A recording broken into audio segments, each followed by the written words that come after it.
3-qism. U oxir qalam tevratdi. Jechan shaharda bo'lib o'tgan ishlarni yozib, oxirda yana siz zodi mavjudmi, emasmi deb qo'shib qo'ydi. Xatni avatgandan keyin u yanil kon qoidasi bo'yicha taqozolik bilan javob xatni saqladi. 7-kuni u Xonjavning xatini topshirib oldi. Xatda u allburun Songyuan o'ltiraq rayonida turmayotganligini, u uy uning opasining ekanligini, 1 yil avval uning o'lib ketganligini, shuning bilan shaharning sharqiy qismiga ko'chib ketganligini, uning onasining ism familiyasining Yuan ekanligini aytib berdi. Onasi o'lib ketgandan keyin singlisi yutib ketib, oilada faqat uning birla odam qolganligini, shuningdek keyin odam izlash e'loni chiqargandan keyin ovarchiliklardan ansirab, hech qanday telefon nomerini qoldirmaganligini, shuning bilan uyning adresini yozib qo'yganligini, uning bir to'liq o'tirtki saboqdishining pochta idorasida ishlayotganligini, ya'ni kelib Songyuan o'ltiraq rayonining pochta ishlariga mas'ul ekanligini, shu Xonjavning xatini u yetkazib berayotganligini aytdi. Onasining Night Oqyongla odam ekanligini, u varamchirong va pianino ovozi 5-qavatdan chiqqanligini, bu binoning ovoz o'tishi shuncha o'la nachar bo'lib, shu 3-qavatga ular xato tushunib qolganligi. U Jangshunning xatini topshirib olgandan keyin Songyuan o'ltiraq rayoniga berib, uyda maxsus 2 kun turganligi, lekin hech kimning kelmaganligini, kalendarga qarab, u 3-kuni uning xatini topshirib olganligini aytdi. Jangshun uzoq birini tinib etdi. Hamma qo'rqinishlar aslida mushundaq to'g'ri kelib qilish tasodibiylikkan emasmi? Lekin Jangshunning qalasidan o'tmayotgan yana bir ish. Nemish ularning munosabati bu bosqichga yetgandimi? Xonja uningga telefon nomerini deb bermaydi. Acaba uningdan ansirayotganmidi? Jangshun telefon nomerini uningga deb bergan. Lekin u bir qitimli telefon urib baxmagan edi. O'yla, Jangshun uni yana to'g'ri tushundi. Uning ota-onasi kichkidagi ajrashib, Xonja opasi bilan birga yashagan. Balkim uning qalbida erlarga bo'lgan bir xil dushmanlik tuyg'usi shakllanib qolgan bo'lishi mumkin.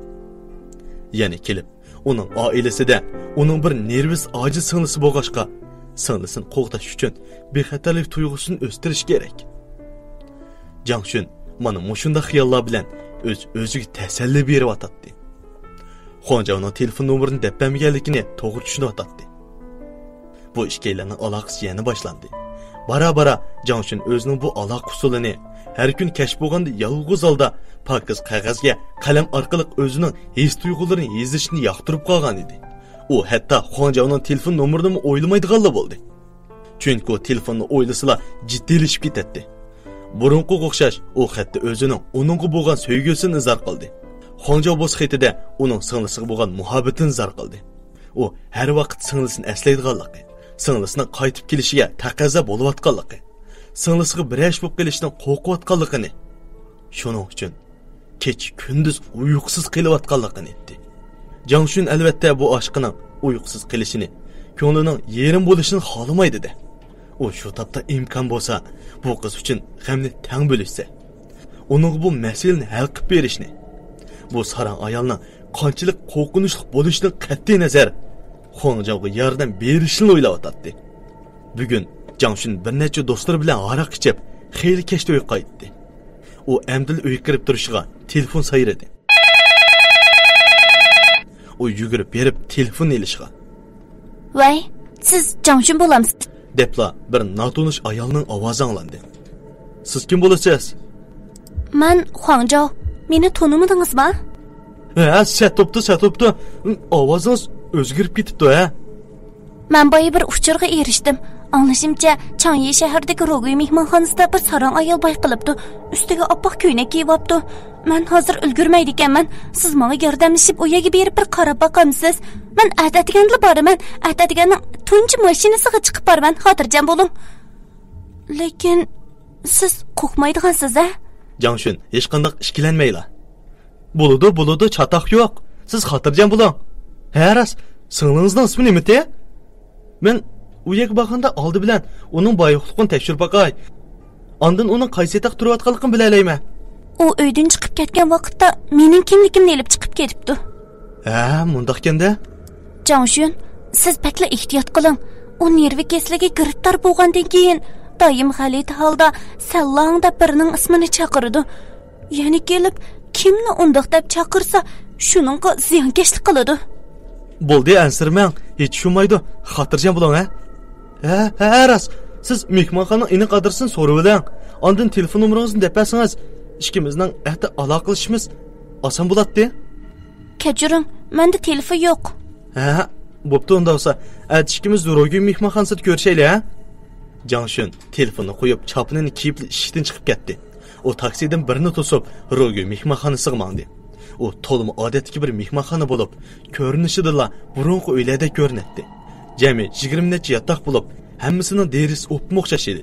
Bo'ron chapqon shamollardan ranglar o'ngib ketgan edi.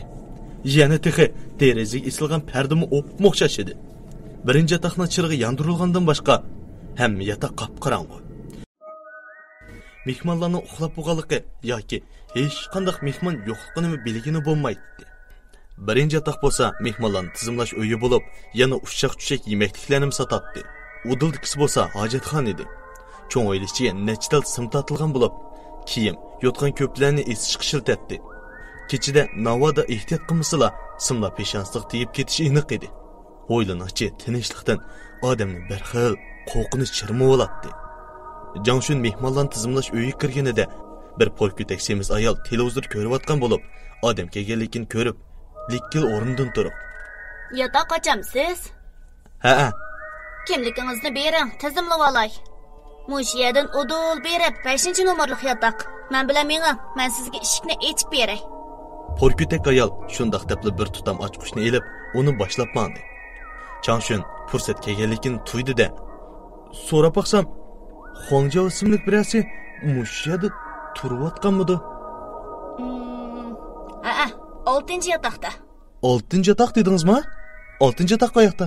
Nimandaq dötsiz? Albatta sizning yotqingizning qiyshida bo'lmamdi. Ular 5-chi yotoqning oldiga kelganda, Jangshun 6-chi yotoq sapsilib qarab baqdi. Ichi qop-qorong'u, chiroq o'chib, parda yipiqliq edi. Polkutak ayol uning 6-chi yotoqning ishiga qarab turib ketganligini ko'rib, "Bir ish bormi?" "Ha, yo'q. Rahmat sizga avor qildim-a?"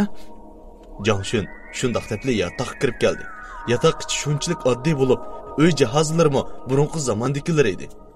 Shima g'ijirlab turib, aron yipilatdi. Yotoq ichida oddiyg'in ikki karvat bo'lib, tarchilikdan xotirjam uyoq-buyoq o'rilgilim bo'lmaydi. Bir tal yog'och ustal va bir tal o'rindiq, kichik televizor bor edi. Jangshun kiyimini asqiga esib qo'ygandan keyin 6-chi yotoqning temi tarafga qo'yilgan karvat ko'zini tashildi. U biroza qulqini tamg'i qilibmi 6-chi yotoqdan hech qanday tevish anglayolmadi. Xuddi uningda odam yo'qdeklik qiladi. U sirtqa chiqib ketganmidi o ya? Lekin buncha kechda u nagimi bora? Bu vaqtda Jangshunning boya do'stlari bilan ishga narig'i kuchini ko'rsatdi. Ko'zlari eg'irlashib, hojatxonaga chiqqisi keldi. U asta shinichib 6-chi yotoqning ishigining oldida birdam turib edi. Tuyuqsiz uning ko'ziga o'ylab qismga esiqliq bir tal oq ko'ynak cheliqdi. Ko'ynakdan sular tamchib turgan edi. Demakki, bayli yuyilgan. Ya'ni kelib, bu ko'ynak shamolda 5-chi yotoqning oldiga yo'tkilib qolgandek qiladi. Soat kim yerim kechada uxlamay ko'ynak yuygandi. Jangshun mush xiyollar bilan yugurganicha hojatxonaga aran ulgurdi. Odamning ochiqini keltiradigan bu hojatxonada hatto chiroqmi yo'q, qop-qorong'u edi. U qaysi erlar hojatxonasi, qaysini ayollar hojatxonasini bilmay birdam turib o'tgandan keyin odam yo'qligini bayqab, udildi kelgan birsi kirdi. Ishlarini tugitib, avaylab mengab yotoqqa qaytib kirdi. Bayq oppoq ko'ynak ilham shu yerda esig'liq edi. Bu oppoq ko'ynak Jangshunning umid ata qildi. U Xongchavning singlisining mush yerda ishkanligini jazmlashtirdi. Yotoq ilham jimjit edi. Qanchalik vaqt o'tgan, u azroq tevish his qilib, quloqlarini ding tutdi. Lekin bu ovoz qo'shni yotoqdan emas, o'zining yotqidan anglayotdi.